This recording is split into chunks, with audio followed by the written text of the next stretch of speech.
Les pressions pour élever des poulets sans antibiotiques sont de plus en plus grandes. L'élevage de poulets sans antibiotiques n'est pas sans risque car l'entérite nécrotique, causée par la bactérie Clostridium perfringens, peut causer jusqu'à 20 de mortalité. La chaire en recherche avicole de l'Université de Montréal a étudié les impacts sur la santé des oiseaux et les pertes économiques de l'élevage commercial sans antibiotiques comparé à l'élevage conventionnel.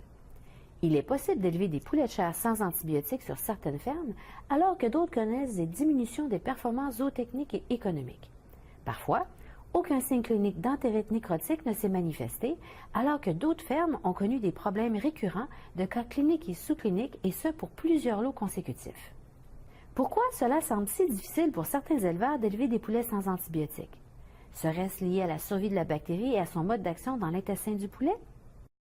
Tout d'abord, sachez que Clostridium perfringens est une bactérie à Gram positive qui préfère croître dans un milieu intestinal dépourvu d'oxygène. Par contre, si les conditions dans lesquelles elle se trouve ne sont pas optimales dans le poulailler, elle passera en mode protégé, sous forme de spores, qui peuvent résister et survivre des années dans l'environnement. Elle retrouvera sa forme infectieuse au retour des conditions optimales à sa croissance. Cette particularité explique pourquoi, lorsqu'elle est installée dans un poulailler, elle peut perdurer des années. On s'aperçoit qu'il y a beaucoup de variabilité parmi les Clostridium perfringens. Ainsi, plusieurs sont commensales et ne causent pas de maladie. Ce sont les habitants normaux de l'intestin de l'oiseau qui se nourrissent de particules intestinales.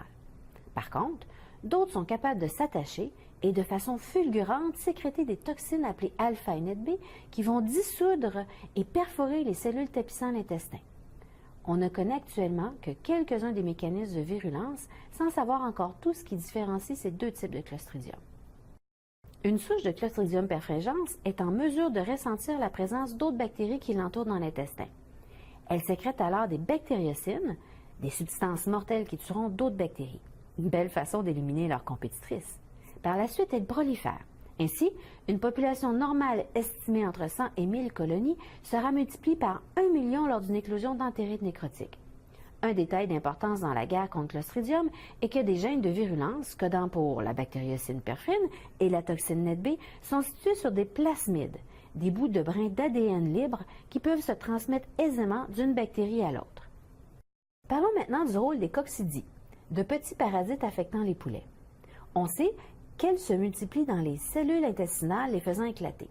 Cela permet ainsi d'avoir un accès facile à des nutriments qui favoriseront l'établissement de Clostridium perfringens, qui lui est dépourvu de quelques outils nécessaires pour fabriquer ses propres protéines. Le contrôle de l'entérite nécrotique doit donc absolument passer par un contrôle de la coccidiose. Ne négligeons pas pour autant l'influence de l'alimentation des poulets.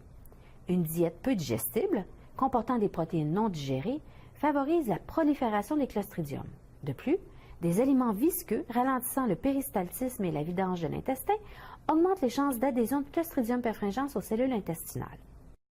Nos avancées de recherche sur Clostridium perfringens nous permettent graduellement de mettre en place des outils de contrôle et de prévention plus efficaces pour faire face à l'entérite nécrotique. En effet, pour mieux combattre un ennemi, il faut bien le connaître. L'avancement des connaissances générées par la chaire en recherche avicole sur cette bactérie fascinante progresse rapidement.